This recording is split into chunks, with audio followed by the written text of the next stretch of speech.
All right, friends. So this is Joshua up in Montreal. So hanging out downtown where all my homeless friends live, and where the Canadians usually beat the Leafs and Boston. Sorry, guys.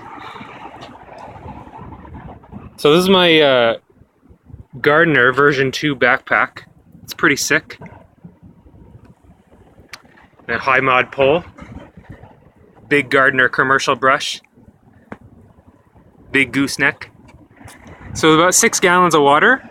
I did 30 big commercial planes all the way around, maybe 30 minutes of work. 6 or 7 gallons of water. Not that bad. So I wanted to show you guys my connection, what I do. So here's my connection. Euro style, totally. Quick connect, easy stuff.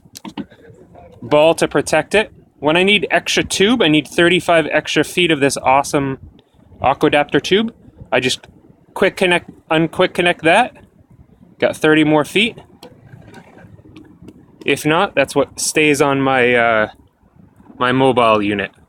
So as you can see, it's Montreal, really close quarters. Yeah.